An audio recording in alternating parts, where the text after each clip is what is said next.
ஹalleluya! தேவனுக்கு ஸ்தோத்திரம். Good morning. இன்னொரு புதிய நாளை ஆண்டவர் நமக்கு கொடுத்திருக்கிறாரு. எழுந்துட்டீங்களா? ஏசு ஆண்டவருடைய வார்த்தைகளை கேட்க ஆயத்தமா இருக்கிறீங்களா?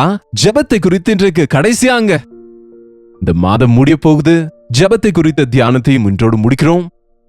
வாங்க ஒரு சிறிய ஜெபம். பரிசுத்தரே எமக்கு நன்றி ஆண்டவரே. அநேக விதமான ஜெபங்களையும் ஒவ்வொரு விதமான விண்ணப்பங்களையும் கற்றுக்கொள்ளுகையில எல்லா நேரத்திலும் ஜெபிக்க வேண்டும் என்று, இடைவிடாமல் ஜெபிக்க வேண்டும் என்று, விழித்திருந்து ஜெபிக்க வேண்டும் என்று, மன்றாடி ஜெபிக்க வேண்டும் என்று, போராடி ஜெபிக்க வேண்டும் என்று, கைகளை உயர்த்தி ஜெபிக்க, முழங்கால் படியிட்டு ஜெபிக்க, சோராமல் ஜெபிக்க வேண்டும் என்று எத்தனையோ வித ஜெபங்களை கற்றுக்கொண்டோம் அப்பா. எங்களுடைய ஜெபங்கள் பரிபூரணமானதா இருப்பதாக, உமக்கு அங்கீகாரமாய் அவை இருப்பதற்கு உம்முடைய சமூகத்திலிருந்து பலத்தையும் சக்தியையும் பெற்றுக்கொள்ளும்படியாக உம்முடைய சமூகத்திலிருந்து எங்கள் ஜெபங்களுக்கு பதில்களை பெற்றுக்கொள்ள உதவுங்க. என் இயேசுவின் நாமத்தில் ஜெபிக்கிறோம் பிதாவே, ஆமென். தேவனுக்கு ஸ்தோத்திரம். இன்றைக்கு கெஞ்சி ஜெபிக்கின்ற ஜெபம். மனுஷங்களிடத்துல கெஞ்சி பார்ப்போம் பாருங்க. ப்ளீஸ் ப்ளீஸ் ப்ளீஸ் ப்ளீஸ், தயவு செய்து. இன்று எத்தனையோ விஷயங்கள்ல நம்ம மன்றாடுவோம். என்னங்க, எத்தனையோ விஷயத்துல நம்ம பிள்ளைங்க நம்ம இடத்துல கெஞ்சுவாங்க. அநேகர் எஜமான இடத்துல கெஞ்சி மன்றாடுவாங்க, அதிகாரிகளை கெஞ்சுவாங்க, அரசாங்கத்தின் இடத்துல மன்றாடுவாங்க, போலீஸ்காரங்க கிட்ட பிடிச்சுக்கிட்டாங்கன்னா சார் தெரியல சார் ப்ளீஸ் சார் மனுஷருங்க சார் என்பது போல எங்கெங்கயோ கெஞ்சுவாங்க. அந்த கெஞ்சுவது ஏதோ மனுஷங்களை விட தேவனிடத்துல கெஞ்சலாமே. ஆனா தேவனிடத்துல வரும்போது நம்மளுக்கு ஏன் அவ்வளோ தாழ்மை இருக்கிறது இல்ல, அந்த உறுதி இருக்காது. ஆபிரகாம் தேவ சமூகத்துல கெஞ்சுகிறாரு பாருங்க. ஆபிரகாமுடைய ஜெபத்தை பாருங்க. 18ஆம் அதிகாரம். ஆபிரகாமுடைய அநேக ஜெபங்கள் இருக்கிறது. அவைகளில் ஒன்று இந்த மன்றாட்டு ஜெபம். இது ஆபிரகாம் நிறை முதிர் வயதில் இருக்கும்போது ஆண்டவர் அவரை சந்தித்து அடுத்த வருஷத்திலே சாராளுக்கு அவள் மடியில ஒரு குழந்தை இருக்கும் என்று வாக்கு பண்ணி திரும்ப போகும்போது கொஞ்ச தூரம் சென்று விட்ட ஆண்டவர், நான் ஆபிரகாமுக்கு இந்த விஷயத்தை மறைப்பேனோ, இவன் எனக்கு பிரியமானவன் அல்லவோ, என்னோடு உரையாடுகிறவன் அல்லவோ. பாருங்க, ஆபிரகாம் தேவனுடைய சிநேகிதன் என்று அழைக்கப்பட்டார். தேவனுக்கு எப்பொழுதும் பலிபீடத்தை கட்டுவார். பலிபீடம் என்றால் ஜெபம், ஜெபம் என்றால் பலிபீடம் கட்டுவது. எப்போதுக்கு அப்போது தேவனோடு அப்டேட்ல டச்ல இருக்கிறார். சொல்ல போனா எப்போதுக்கு அப்போது அப்டேட்ஸ் அனுப்புகிறாரு. இப்ப மொழியில சொல்ல போனா, ஆண்டவரே நான் இங்க வந்திருக்கிறேன், I have reached this place, இங்க வந்திருக்கிறேன் ஆண்டவரே என்கிற அப்டேட். ஆண்டவரே இன்றைக்கு எனக்கு மன வேதனையாக இருக்கிறது, கொஞ்சம் வெறுப்பா இருக்கு, கொஞ்சம் விரக்தியா இருக்கு, கொஞ்சம் வெயிலாக இருக்கு, கொஞ்சம் தேவை இருக்கு, கொஞ்சம் பயமா இருக்கு ஆண்டவரே. சொல்லலாங்க தேவனிடத்துல, எல்லாமே சொல்லலாம். அப்பப்போ உங்க அப்டேட்ஸ் தேவனுக்கு கொடுங்க. என்னுடைய வாட்ஸ்அப் மெசேஜ்ல சிலரை பார்த்தா 1 இயருக்கு பிறகு திரும்ப ஏதாவது அனுப்புவாங்க. அது வரைக்கும் அவங்களோட டச்ல இல்லை என்று அர்த்தம் பாருங்க. என்னிடத்துல இருக்கிற சகோதரருக்கு எப்பவுமே சொல்லுவேன், எப்போதுக்கு அப்போது அப்டேட்ஸ் அனுப்புங்க. நீங்க புறப்படும் போது, நீங்க ரீச் ஆகும் போது, நீங்க ஒர்க் முடிக்கும் போது நீங்க எப்படி இருக்கிறீங்கன்றதை எனக்கு அவ்வப்போது தெரியப்படுத்துங்க. ஏனென்றால் எப்போதுக்கு அப்போது உங்களுக்காக ஜெபித்து கணக்கு கொடுக்க வேண்டியவனா இருக்கிறேன். தேவனுக்கும் அப்பப்போ தெரியப்படுத்துங்க. ஆண்டவரே பத்திரமா ரீச் ஆயிட்டா ஆண்டவரே உமக்கு நன்றி. ஆண்டவரே கிளம்ப போறேன், என்னோடு கூட வாங்க. ஆண்டவரே இந்த வேலையை தொடங்குற உங்க உதவியை தாங்க. என்னங்க, ஆபிரகாம் எப்போதுக்கு அப்போது தேவனோடு பேசுகிறார். ஆகவே தேவன் கூட அவருக்கு நம்ம அப்டேட்ஸ் கொடுத்து கொண்டிருந்தா அவருடைய விஷயங்களும் நமக்கு சொல்லுவாராம். நீங்க தேவனுக்கு அவ்வளவு நெருங்கியவங்களா இருந்தா உங்களுக்கு அவரும் நெருக்கமானவரா இருப்பாரா இல்லையா?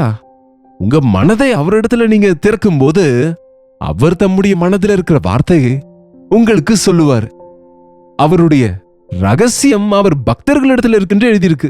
மர்மங்கள், ரகசியங்கள் என்னை நோக்கி கூப்பிடு, நீ அறியாததும் உனக்கு எட்டாததுமானவைகளை உனக்கு தெரியப்படுத்துவர் என்றார் பாருங்க ஆண்டவர். நிச்சயமா தேவன் அவரோடு உறவாடுகிறவர்கள் தேவனுடைய மனதை அறிவாங்க. இங்கே தேவனே சொல்லுகிறார், நான் ஆபிரகாமுக்கு மறைக்க மாட்டேன். என்னது? நான் சோதோம் கொமோராவை அழிப்பதற்காக போகின்றேன் என்கிற விஷயத்தை ஆபிரகாமுக்கு சொன்னார். ஆபிரகாம் அல்லேலூயா என்று சொல்லவில்லை. ஏனென்றால் தன்னிடத்தில் இருந்த லோத்து தன்னை விட்டு பிரிந்து அந்த சோதோம் கோமோராவை தெரிந்து கொண்டு போய்விட்டான். அங்க போன பிறகு அவருடைய பக்தி எல்லாம் கேட்டு போய்விட்டது. நீதிமானாகிய லோத்து ஒவ்வொரு நாளும் தன் இதயத்துல துக்கப்படுகிறான். ஆனால் அந்த இடத்தை, அந்த காரியங்களை விட்டு விட்டு வரவில்லை. சரி, தேவனை விட்டு பிரிந்து விட்டான், தேவனை மறந்து போனான். தேவனுடைய கோபம் மூளட்டும் என்று நினைக்கவில்லை. ஐயோ ஐயோ, ஒரு காலத்திலே என்னோடு இருந்தவனாச்சே, என்னோடு கூட உம்மை பின்பற்றினானே, நான் உம்மை நேசித்தது போல் உம்மை தானும் நேசித்தானே, என்னை ஆசீர்வதித்த நீர் அவனையும் ஆசீர்வதித்தீரே. தேவனே, அவன் சோதோமில் இருக்கிறானே, அவன் குடும்பம் சோதோமில் இருக்கிறது என்று நினைவுபடுத்தி, ஆண்டவரே ஆண்டவரே என்ன சொல்றாரு பாருங்க, நீதிமானையும் துன்மார்க்கரோட சேர்த்து அழிப்பீரோ என்று ஆண்டவர் சமூகத்துல கேட்பதை தொடங்கினாராம். 23ஆம் வசனத்துல பார்த்தால், தேவ சமூகத்துல இன்னும் நின்று கொண்டு துன்மார்க்கருடனே கூட நீதிமானையும் துன்மார்க்கனோட அழிப்பீரா என்று சொல்லி ஆண்டவரிடத்துல சொல்லி, அந்த பட்டணத்தில் ஒருவேளை 50 நீதிமான்கள் இருப்பார்கள் என்றால், அதற்குள் இருக்கும் அந்த 50 நீதிமான்கள் நிமித்தம் அந்த இடத்தை அழித்து போடாமல் காப்பீரா? ஜபம் என்பதுங்க அழித்து போடுங்க என்று ஜெபிப்பது கிடையாது. அழிக்கிற தேவன் அல்ல நம்முடைய தேவன். துன்மார்க்கன் கூட சாவதில் எனக்கு எம்மாத்திரமும் பிரியமில்லை என்றார். உன் சத்துருக்களுக்காக உன்னை ஜெபிக்க சொன்னால் அவங்க அழிந்து போக வேண்டும் என்று செய்யாதீங்க. அவங்களுக்கு தீமை நடக்கணும்னு நினைக்காதீங்க. அது தேவ சித்தத்துக்கு ஏற்ற ஜபம் கிடையாது. அவன் பொல்லாதவனா இருந்தாலும் அவனை காப்பாற்றுங்க ஆண்டவரே என்று ஜெபிப்பதுதான் உண்மையான கிறிஸ்தவனின் அன்பு. ஜபம், விசுவாசம். ஒருவேளை ஆண்டவரே அங்கே 50 பேர் நீதிமான்கள் இருந்தால், அந்த 50 பேர் நிமித்தம் பட்டணத்தை அழித்து போடாமல் இருப்பீரா என்று கேட்டபோது ஆண்டவர் சொன்னார் 26ஆம் வசனத்துல, 50 நீதிமான்களை நான் கண்டால் அவர்கள் நிமித்தம் அந்த ஸ்தலம் முழுவதையும் ரட்சிப்பேன், காப்பாற்றுவேன் என்கிறார். அதோடு ஆபிரகாம் விட்டுவிடவில்லை. அதற்கு ஆபிரகாம், இதோ தூளும் சாம்பலுமா இருக்கிற அடியேன் ஆண்டவரோடு பேச துணிந்தேன். எப்படி தாழ்த்தி கொண்டு ஜெபிக்கிறாரு பாருங்க. he is not demanding. நம்ம தேவனிடத்துல போய் டிமாண்ட் பண்ணணும் என்று சொல்லுவாங்க. ஆனா நமக்கு என்ன தகுதி இருக்குங்க அவர் மேல அதிகாரம் செலுத்த, அவரோட அந்த விதமா பேசுவதற்கு? அவர் என்னை தம்முடைய குமாரன் ஆக்கிட்டாரேன்னா, ஆமா குமாரன் ஆக்கிட்டாரு. குமாரன் தகப்பனிடத்துல போய் அதிகாரம் செலுத்தலாமா? குமாரன் பிதாவின் அன்புக்கு தான் பாத்திரனா இருக்கிறான். பிதாவை கனம் பண்ண வேண்டும் என்றுதான், பிதாவை வேண்டிக் கொள்ள வேண்டும் என்று தானுங்க வேதம் சொல்லுகிறது. தன்னை தாழ்த்தி கொண்டு ஜெபிக்கின்றாரு ஆபிரகாம். இதோ ஆண்டவரே, தூளும் சாம்பலுமா இருக்கிற நான் ஆண்டவரோட பேச துணிந்தேன். ஒருவேளை 50 பேர் நீதிமான்களிலே ஒரு 5 நீதிமான்கள் குறைவாக இருந்தால், ஒருவேளை 45 பேர் தான் இருந்தால் என்னங்க? அதற்கு ஆண்டவர் சொன்னார், அங்கே 45 பேர் எனக்கு காணப்பட்டால் அந்த பட்டணத்தை நான் அழிக்க மாட்டேன்.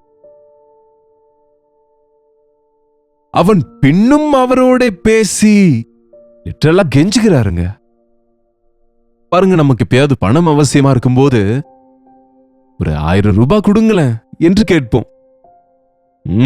என்று சொன்னால், சரி ஒரு 700 ரூபாய் கொடுங்களேன், இல்ல போடா போது, அப்பா அப்பா அப்பா அப்பா குறைஞ்சது 500 ரூபாய் கொடுங்கப்பா, 200 ரூபாய் கொடுங்கப்பா என்று கடைசிக்கு குறைஞ்சது ஒரு 100 ரூபாய் கொடுத்தாலும் வாங்கிட்டு போயிடுவாங்க இல்லையாங்க? அப்படி கெஞ்சுகிறார் இவர். பணத்துக்காக அல்ல, இவர் கெஞ்சுவது ஆத்துமாக்களுக்காக, தேவனின் அன்புக்காக, தேவனின் தயவுக்காக மன்றாடுகிறாருங்க. சரி சரி சரி, 45 பேர் இருந்தாலும் கூட நான் அந்த பட்டணத்தை அழிக்க மாட்டேன். 29ஆம் வசனம், அவன் பின்னும் அவரோட பேசி, ஒருவேளை 40 நீதிமான்களே காணப்பட்டாலோ என்றான். அவர் 40 பேர் இருந்தால் கூட நான் அந்த பட்டணத்தை காப்பாற்றுவேன் என்றார்.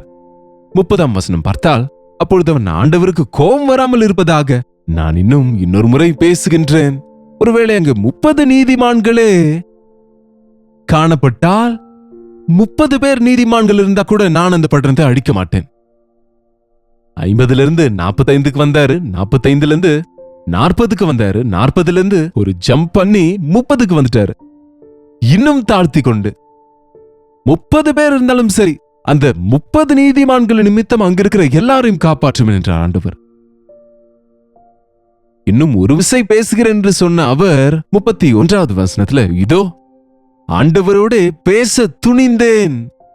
ஒருவேளை அங்கே 20 பேர் மாத்திரம் இருந்தால் சரிப்பா, 20 பேரை நான் கண்டால் நான் அந்த பட்டணத்தை ரட்சிப்பேன். 32ஆம் வசனத்துல, நான் இந்த ஒரு விசை மட்டும் கிவ் மீ லாஸ்ட் சான்ஸ், இன்னும் ஒரு சான்ஸ் கூடன்னு கேட்போம் பாருங்க. இன்னும் ஒன்னு கேட்கிறேன், இன்னும் ஒரு விசை கேட்கிறேன், இன்னும் ஒரே ஒரு விசை கேட்கிறேன் ஆண்டவரே, பேச துணிந்து கேட்கிறேன். எனக்கு பயமா இருக்கு, ஆனாலும் எனக்கு தெரியும் நீர் இரக்கமுள்ள தேவன் என்று. இன்னும் ஒரு விசை மாத்திரம் நான் பேசுகிறேன். ஒருவேளை அங்கே 10 நீதிமான்கள் மாத்திரம் காணப்பட்டால், தேவன் சொன்னார் 10 பேர் காணப்பட்டாலும் அந்த 10 பேர் நிமித்தம் அந்த பட்டணத்தை அழிக்காமல் நான் அதை விட்டு விடுவேன். அந்த இரவெல்லாம் தேவ சமூகத்தில் நின்று கொண்டு மன்றாடி கொண்டிருக்கிறார் ஆபிரகாம்.